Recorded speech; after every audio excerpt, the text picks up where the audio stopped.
The very first time I bailed my brother out of a gambling mess, I was 24. I still held on to sweet little beliefs about what family meant back then. I thought love meant always being there, always helping no matter what. But now, 10 years later, I'm standing in my kitchen staring at my almost empty savings account. My phone is pressed between my shoulder and ear, and I can hear my mom's voice crackling on the other end. Jessica, sweetheart, you know Jeffrey wouldn't be asking if it wasn't serious. Of course he wouldn't. I'm Jessica, the dependable one. The one who's always picked up the pieces. The one they all turn to when life falls apart. I've earned every letter of that title. The responsible one. And now, my sad little bank balance is proof of how responsible I've been. Mom, I just paid his rent last month, I say, rubbing my temples. And the month before that, I covered his car payment. I know, honey, she sighs. But this is different. He's in real danger this time. It's always different. Every single time, it's somehow worse than the last. What really stings is that just 2 hours ago, I was sitting at our regular Sunday family dinner, watching everyone laugh like life was perfect.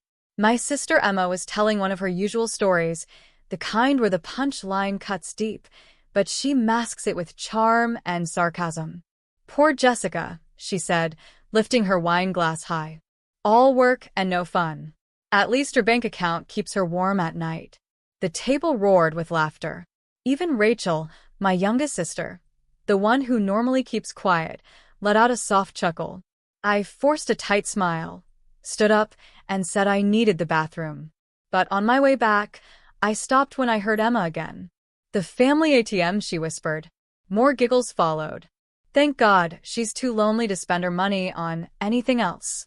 Now here I am, back in my kitchen, holding my phone as Mom keeps going. It's just $10,000 this time, sweetheart. Jeffrey says this Noah guy's not the patient type. Right then, my phone buzzes with a message. Noah. Of course. Text, tell your brother he's got 48 hours. I interrupt Mom. I have to go. We'll talk tomorrow. Before she can say another word, I end the call and slide down to the cold tile floor, leaning against the kitchen cabinets.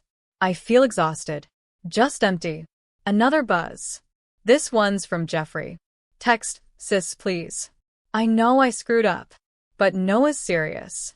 He's threatening to break stuff like bones. I shut my eyes and started counting to 10. Deep breaths. Try to stay calm. Buzz. Again. Text from Emma. Stop being dramatic and help him. What else are you saving for anyway? What am I saving for? A life? A future? Maybe just the hope that one day I won't have to be everybody's backup plan. The phone rings again. It's Dad this time. Now I know it's serious. He only calls when they want to drop the family duty speech. Jessica, he says, his voice rough like always. Your mother's crying. Is that what you want? I try to speak, but he cuts me off. Family helps family. You know that. Yeah, I do know. I've known since I was 12. Back then, I used to save up my tiny allowance to buy Rachel's school supplies because Dad was out of work again. I knew it when Emma needed help with rent. When Jeffrey got deep into trouble again. When Mom maxed out her credit cards and called me in tears. Suddenly, the doorbell rings, making me jump. I peek through the peephole. Jeffrey's standing there, mess. His clothes are wrinkled, his eyes red, and his hands trembling. He rings again. Jessica, please, he says softly. I know you're in there. Just help me figure this out. I don't move. I don't make a sound. On the counter, my phone screen still shows my bank app, my drained savings. 10 years of saying no to vacations, skipping new clothes, and turning down anything fun. Just so I could be the dependable one. So I could be ready when they needed me. The bell rings again. And again. Each one feels like it's carving into my chest. Another message from Noah pops up. Time's running out. Hope your brother's got a good sister. I slide back down the wall and bury my face in my hands. My chest feels tight, like something is breaking inside. Is it anger? Grief? Or just the cold truth sinking in, that maybe my idea of family was always a fairy tale? Tomorrow, I'll probably give in. I'll send the money. I'll hear their thank yous. And by next Sunday, they'll act like nothing happened. But tonight, sitting here in the dark, listening to Jeffrey ring the bell while my phone buzzes like an alarm, I make myself a promise. This is the last time. I've made that promise before, sure. But tonight feels different. Maybe it's Emma's voice calling me the family cash machine. Maybe it's the silence after the bell finally stops. Maybe I'm just tired enough to mean it this time. I listen as Jeffrey walks away, his footsteps fading down the hall. My phone buzzes again, this time with a calendar reminder. A client meeting tomorrow. Life keeps moving. At least for everyone else. 3 weeks later, I'm at a massive tech conference, surrounded by people and machines and jargon I couldn't care less about. I'm supposed to be learning about new software. I'm just trying to escape my phone. That's when I hear someone laugh gently behind me. The look on your face says you'd rather be anywhere but here. I turn and see a tall man in a sharp suit. His name tag says, Richard, Architecture Solutions Lead. His eyes are kind, and there's a soft smile on his face. Was it that obvious? I ask, returning the smile. Only to those suffering with you, he replies. I'm Richard. Want to escape to the coffee station. We walk together, sipping lukewarm conference coffee, and he starts talking about his work, designing eco-friendly buildings. His voice is calm, easy. For the first time in weeks, I feel my shoulders start to relax. What brings you here? He asks. Trying to find new project software. But honestly, I'm just hiding from my phone. Bad breakup. Worse. I laugh. Bad family. He nods like he gets it. They're tricky, aren't they? Hey, there's this great little Italian place around the corner. Their pasta might make you forget all about family drama. Want to join me? I hesitate. I've got 3 missed calls from Jeffrey. A guilt-filled text from Mom. But Richard's smile is real. And for once, I want something that's just for me. Lead the way. The restaurant is cozy and full of warm light. Red tablecloths, flickering candles in old wine bottles. Richard orders wine and starts telling me about his sister, Stacy. She sounds normal. She's having a barbecue this weekend, he says. You should come. My phone buzzes. Text from Emma. Mom's crying because you're ignoring her. Hope you're proud. I flip the phone over, screen down. I'd love to, I say. The barbecue is nothing like my family's dinners. Stacy greets me with a hug. Her kids run around laughing instead of asking for anything. No guilt trips. No side eyes. So you're the famous Jessica, Stacy says, handing me a drink. Richard hasn't stopped talking about you. Stacy, he groans, but he's smiling. What? It's sweet. You're like a teen with a crush. Over time, Richard becomes my escape. We spend weekends exploring hidden parts of the city, talking for hours. He tells me how he lost his dad when he was young, how he built his business from nothing. And slowly, I started to tell him about my world too. I've told Richard about my love for photography and how I always dreamed of traveling the world with a camera in hand. But I haven't told him the real stuff. Not about the money. Not about how I've become my family's emergency piggy bank. I haven't shown him the mountain of messages I keep getting, ones I've been pretending don't exist. 6 months into our relationship, Richard takes me back to that cozy Italian restaurant where we had our first date. We're finishing up dessert tiramisu, and I can see something on his mind. Move in with me, he says suddenly, smiling softly. My place is closer to your job. And honestly, I hate waking up without you. Right then, my phone buzzes on the table. It's my mom again. The message reads, Jeffrey needs $10,000 by Friday or things are going to get bad. This is serious, Jessica. I look across the table at Richard. He's kind, grounded, and steady. There's no chaos with him, no drama, just peace. And sitting there in front of him, I feel something heavy and sharp shame. He deserves to know. He should know.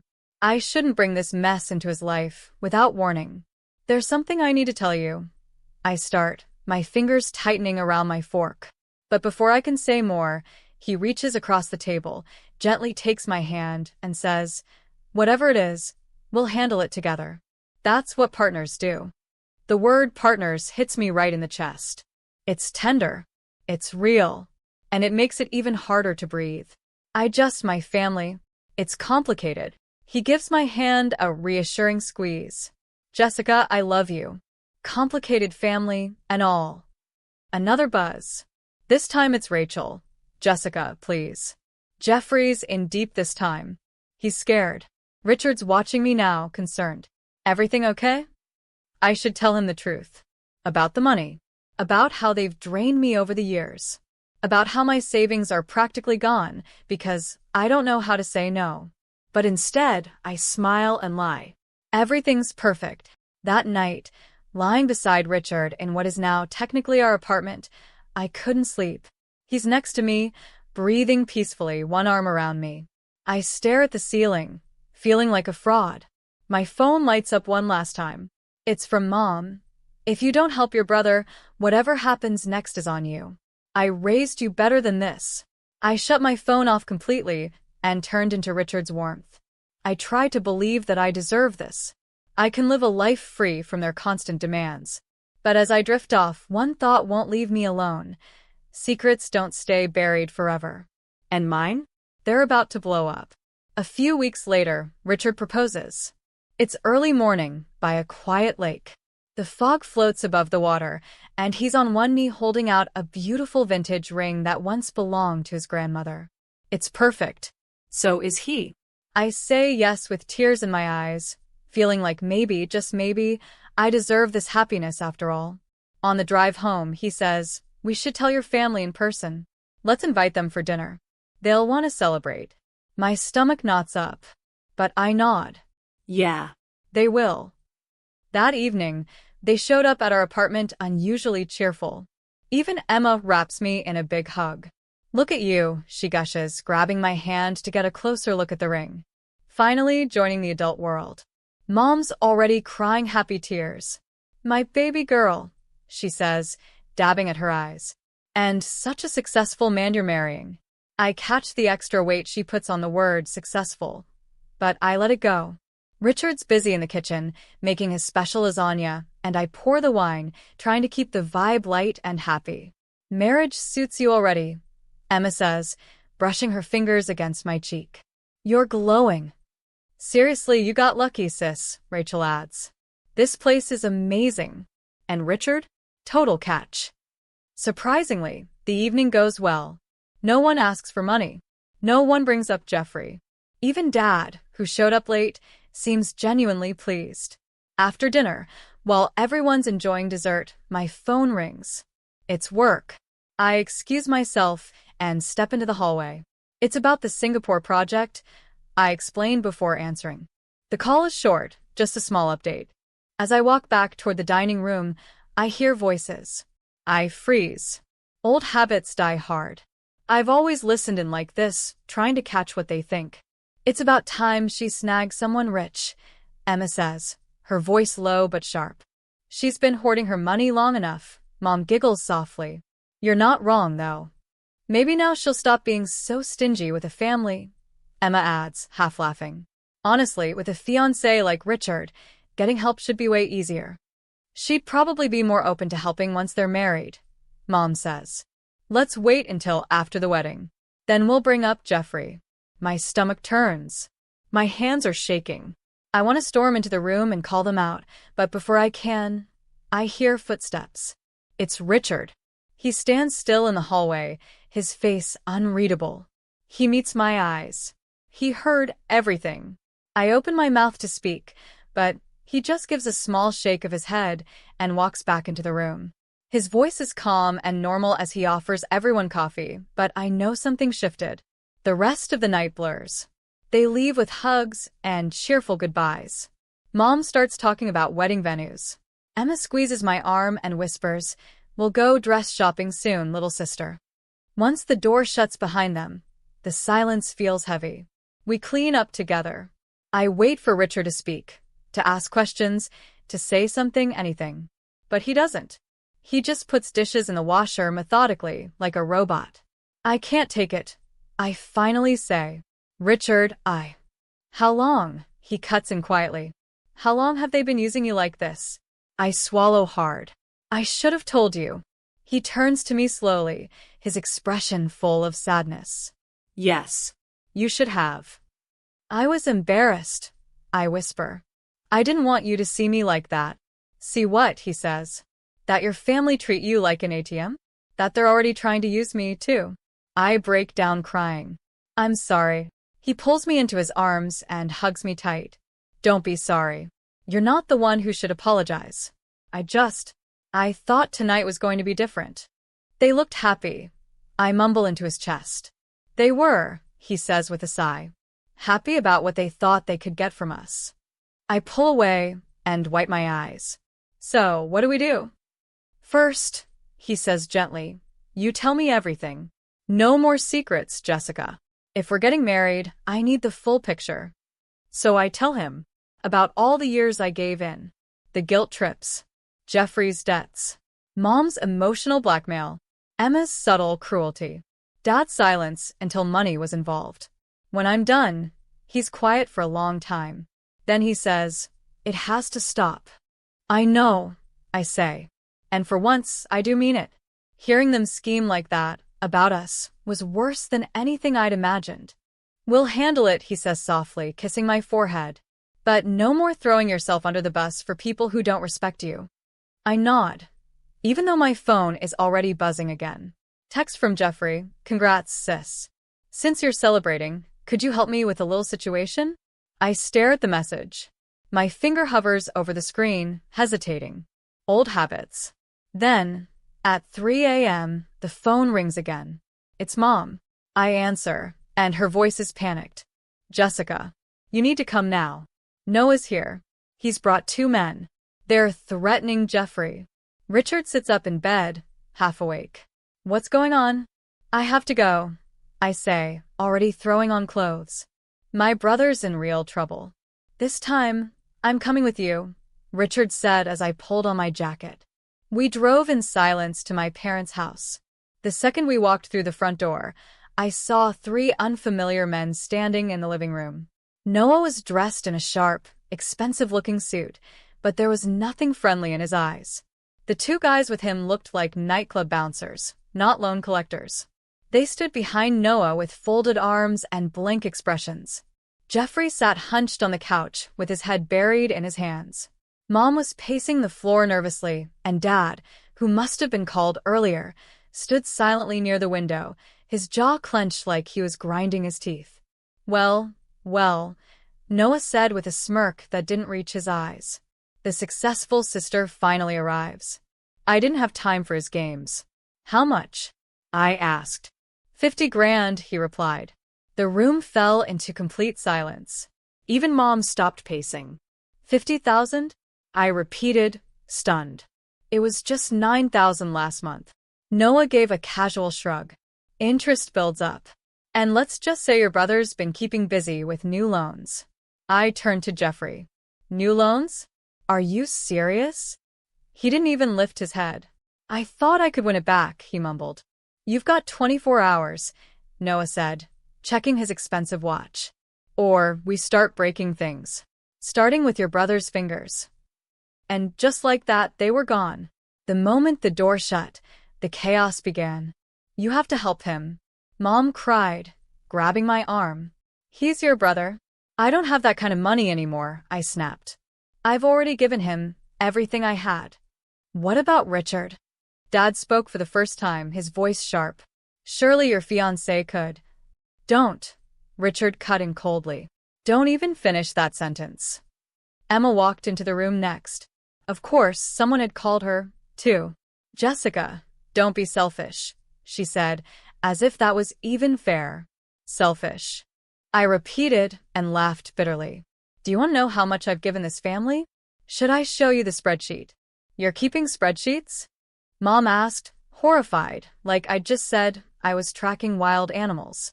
Yes, I said, pulling out my phone. For years. I opened the file and held it out.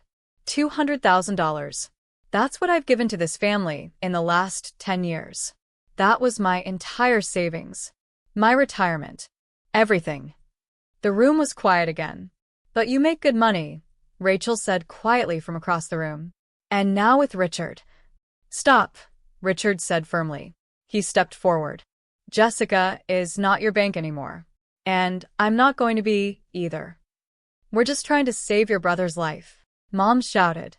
No, I said, my voice low but steady. You're trying to save him from consequences. Again. Jeffrey finally lifted his head. His eyes were red. Please, sis. They're serious this time. They're always serious, I replied. And I'm always the one who has to fix it. But not this time. Then you're signing his death warrant, Dad said dramatically. No, I said. You all did that.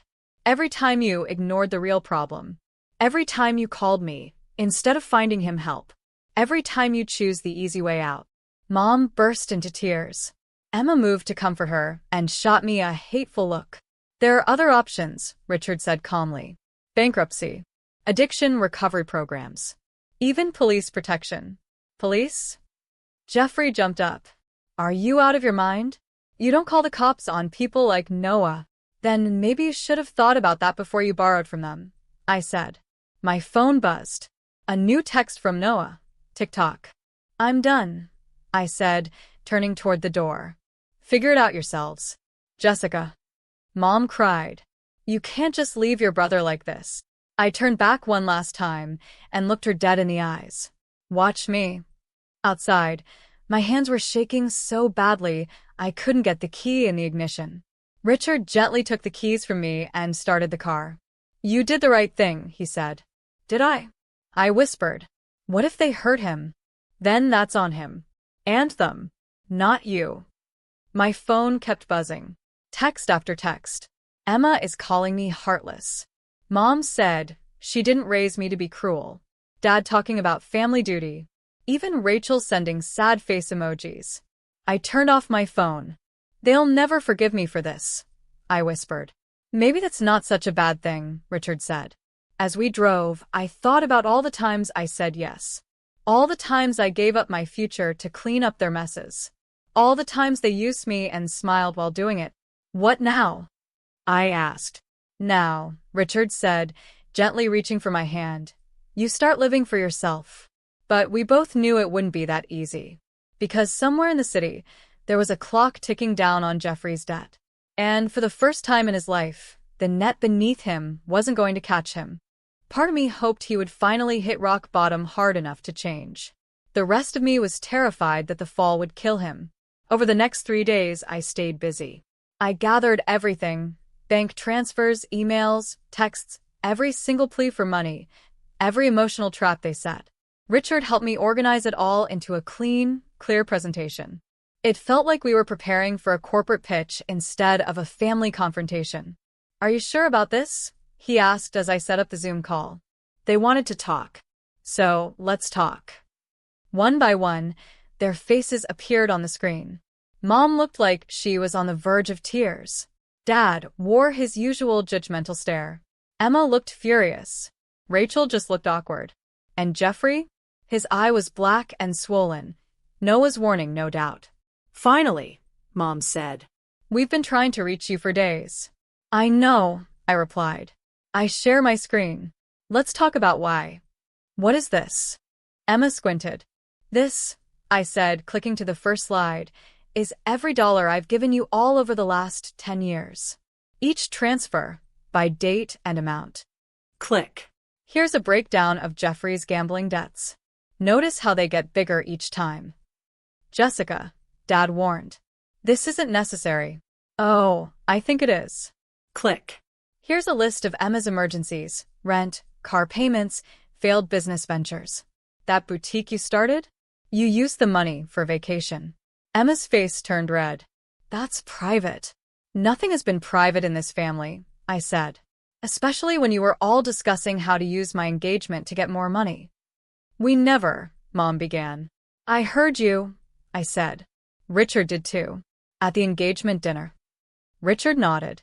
Every word. The silence was heavy. Slide after slide. I walked them through the truth. The lies, the broken promises, the manipulations. I ended with the total. $200,000, I said softly.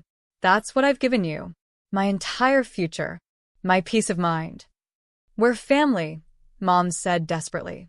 Family helps each other. No, I said. Family supports each other. The family lifts each other. Family doesn't treat someone like a bank and then talk behind their back. Oh, so this is about your feelings? Emma snapped. You're upset because we hurt your feelings? This is about consequences, I said. Jeffrey doesn't need another check. He needs rehab. You all need to learn how to live within your means. And Mom, you need to stop covering for everyone's worst behavior. Jeffrey touched his bruised face. They're going to kill me. There are programs, Richard added. Rehab. Debt help. Witness protection if it comes to that. We've done the research. We don't need research, Dad said sharply. We need you to help your brother. No, I said. The word felt powerful. Solid. We're done. Done. Mom repeated. What do you mean done? I mean I'm cutting you all off, I said clearly. No more money. No more rescues. No more guilt. You can't do that, Emma shouted. We're your family. Not anymore, I said. Mom began to cry again. Dad started his usual lecture about responsibility and family honor. Emma was yelling that I had betrayed them, but I just let them talk. Their words didn't touch me anymore. They had no power now. I've already shared all the documentation with a lawyer, I said calmly. If any of you contact me or Richard again asking for money, she'll file harassment charges. You'd send your brother to jail? Rachel finally spoke, her voice full of disbelief. No, I replied softly. I'm just allowing him to deal with the consequences of his own choices. That's not the same thing. You, Emma hissed, you think you're better than all of us. No, I said. I think I'm done being less than I am because of all of you. Jeffrey started pleading again. Mom cried louder. Dad pulled out quotes from scripture about loyalty and blood ties. I didn't interrupt. I waited until the noise ran out. I'll be sending each of you a final email, I said. It'll include contact details for financial counseling and addiction treatment. What you do with that information is your choice. But this, I pointed at the screen. This is the last time we speak. You'll regret this, Mom said coldly. Her tears had vanished. When you need us, we won't be there. I haven't needed you in years, Mom, I said. I just wanted you. And that's a completely different thing. And with that, I ended the call. The silence that followed was heavy. For the first time in years, I could hear myself breathe. Richard pulled me into his arms as my body started to shake. You did it, he whispered. I did it, I echoed. My voice cracked. Oh God, I did it. My phone lit up right away. Texts, calls, emails. I blocked every single number, one by one, like I was pulling weeds from a garden. What now? I asked quietly. Now, Richard said. Now we change our numbers. Move if we have to. Start fresh. They'll never forgive me, I said. No, he agreed. But maybe one day, you'll forgive yourself for finally letting them go. I stared at my phone one last time before shutting it off completely. There was one final message from Mom. You'll always be our cash machine, Jessica. Don't forget that. I deleted it. Then I erased every trace of them from my life. Sometimes cutting ties isn't about payback. Sometimes it's the only way to survive. The backlash came in waves. First, there was the social media storm. Emma led the charge, posting vague rants about toxic family members and selfish people who only care about money. Then Mom joined in, posting prayer requests for her lost daughter who's forgotten her roots. I deleted all my accounts. Then the flying monkeys came, family, friends, distant cousins, even my old high school teacher. One aunt called and said, "Your mother's heartbroken. She's not eating." I'm sure she told you that. I replied before blocking her number, too. Surprisingly, Richard's sister Stacy became my biggest support. One day over coffee, she looked at me and said, "They tried to friend me on Facebook." What did you do? I blocked them all. The nerve of those people. 3 weeks after the Zoom call, Rachel showed up at my office. She was the only one who knew where I worked. "Please, just hear me out," she said, sliding into the chair across from me. I folded my hands on my desk. If this is about money. It's not, she cut in. Well, not directly. She looked nervous, twisting the sleeve of her sweater. Jeffrey's missing. Mom's having panic attacks. Dad's drinking again. She looked genuinely stunned. They're falling apart. They've been falling apart, Rachel, I said. I just stopped gluing them back together. How can you be so cold? I stared at her. How can you still not see what they've done to me? She left crying. I went back to work, trying to ignore the way my hands were trembling. That night, Richard found me standing on the balcony, staring at nothing. Rough day. Rachel came by. He didn't say anything at first. Then he sat beside me. Want to talk about it? No, I said. I want to get married next month. No waiting. His eyebrows lifted. That's a sudden change. I don't want to give them time to get involved, I said. No big wedding. No drama. Just us. Stacy. A courthouse. He nodded slowly. All right. Let's do it. But life had other plans. A week later, as we were walking home from dinner, I saw him sitting on the steps outside our building. Jeffrey. He looked terrible. Dirty, skinny, unshaven. He had bruises on his face and arms. Don't run, he said quickly, seeing me freeze. Please, Jessica. Just 5 minutes. Richard moved protectively in front of me, but I placed a hand on his arm. Wait here.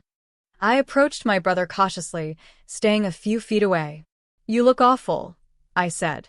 Yeah, well, he tried to laugh, but it turned into a grimace. Loan sharks aren't exactly gentle. I hope you're not here for money. I'm not, he said. I wanted to tell you you were right. About everything. He rubbed a shaking hand through his matted hair. I hit rock bottom. I lost everything. Even pawned Mom's jewelry. Rehab is still an option, I reminded him gently. I know. He pulled out a crumpled piece of paper. That list of places you send in your email? One of them offers scholarships. I applied. And I got in. I start tomorrow. 90 days inpatient. Something inside me softened just a little. I'm glad. I'm not here to ask for anything, he said quickly. Not forgiveness. Not money. I just wanted you to know. You were right to cut me off. Maybe if you'd done it sooner, I wouldn't have ended up here. I nodded. Maybe. I should go. I've got a bus to catch. He took a step, stumbled, and caught himself. Be happy, Jessica. You deserve it. I watched him limp away. My instincts screamed at me to offer him a ride or money or something, but I didn't. I stayed frozen. Richard came and stood beside me. You okay? No, I said honestly. But I will be. Later that night, I got an email from Rachel. Jeffrey's going to rehab. Mom's furious. Says he's abandoning the family like you did. But I think maybe you were both right to leave. I didn't respond. But I didn't delete the email either. The next morning, Emma posted another cryptic status online. Blood isn't always thicker than water. Sometimes it's just what drowns you. Mom commented under it. Pray for our lost sheep to come home. I closed my laptop and looked at Richard. Let's go to City Hall. Today. Right now. Are you sure? I don't want to give them time to make this about them, too. He studied my face, then nodded. I'll call Stacy. 2 hours later, we were married. No white dress. No flowers. No speeches. No family. Just Richard, me, Stacy, and 2 signatures full of quiet promises we fully intended to keep. As I signed the marriage certificate, my phone buzzed. A text from an unknown number. Mom, using Dad's phone. You'll regret shutting us out. Family is forever. I deleted it. I showed the text to Richard. Without saying a word, he took my phone and blocked the number. Then he looked at me and said, Family is who we choose, and we chose each other. For the first time since all of this began, I truly believed that was enough. 6 months into our marriage, karma came crashing in like a storm. The news came from Rachel, who had gotten into the habit of sending me short, emotionless updates every few weeks. Her message read, Jeffrey got arrested. Not for gambling this time, fraud. He was running some kind of Ponzi scheme with Noah. Emma co-signed loans. Mom and Dad put up their house as collateral. Everything's falling apart. I was in the kitchen with Richard when I read it. But this time my hands didn't shake. I didn't feel panic. Just quiet, steady understanding. Want to hear something funny? I said, showing him the message. I saw this coming years ago. I told them he was heading into something illegal. They called me paranoid. Over the next few days, the full story unfolded through local news and Rachel's texts. Jeffrey had been promising desperate gamblers fake investment opportunities, offering huge returns that never existed. Emma helped him create fake companies. She thought she'd get rich fast. Mom and Dad brought in their friends, convinced Jeffrey was a genius businessman. Now, Jeffrey was facing serious prison time. Emma's credit was wrecked. Mom and Dad were about to lose the house I grew up in, the same one where family pictures still hung on the walls, soon to be owned by strangers. Then came another message from Rachel. Mom wants your address. She says she needs to speak to you in person. I replied with one word. No. She's crying a lot, Rachel added. Says you're their only hope. I blocked her number. It hurt, but it was time she chose a side. Staying their messenger meant staying on their side. That same evening, Richard and I toured a quiet lakeside property we'd been considering for a while. It was peaceful, far away from the city, and even farther from all of them. This could be our home, Richard said, watching me look out at the still water.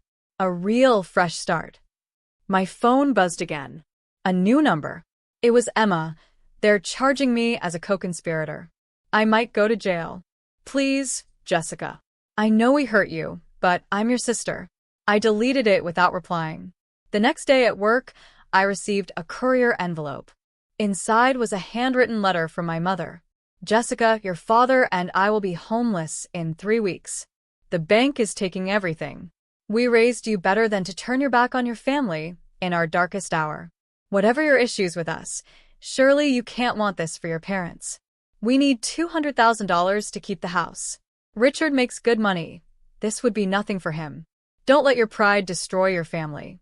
Remember who changed your diapers, who gave you life. Help us. Mom. I took the letter home, dropped it into the fireplace, and watched every manipulative word turn to ash. The next morning, I saw a news article about Jeffrey's arrest. One of his victims had spoken out, an elderly woman who lost her life savings. My stomach dropped when I saw her name. She had been our neighbor growing up. She used to bake cookies for us after school. Karma, Richard said gently when I showed him the article. They preyed on their community, I said. They always did. I was just their first target. Days passed. More victims came forward. More details surfaced. Emma was arrested. Mom and Dad were being sued by their friends. Everything they built was falling apart, and for the first time in my life, I wasn't the one picking up the pieces. Instead, I was signing the final papers for our lake house. Planning renovations. Building a life that was finally mine. Later, our lawyer informed us, your sister Emma took a plea deal.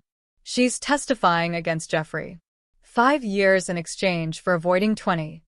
Family loyalty, Richard said dryly. What a beautiful thing. That night, I dreamed of drowning in bills. I saw Jeffrey's battered face. I heard my mother crying. I woke up gasping. Richard reached for me. Do you want to talk? No, I said. I want to pack. We spent the weekend moving into our lake house. Something about placing furniture, hanging artwork, and setting things up exactly how we wanted felt healing. No family photos on the walls. No guilt in the air. While unpacking, I found a small box full of old cards and letters, birthday messages from Mom, Christmas wishes from Emma, little notes from Jeffrey promising to pay me back soon. A lifetime of guilt, dressed up as affection. I carried the box down to the dock and dropped it in the lake.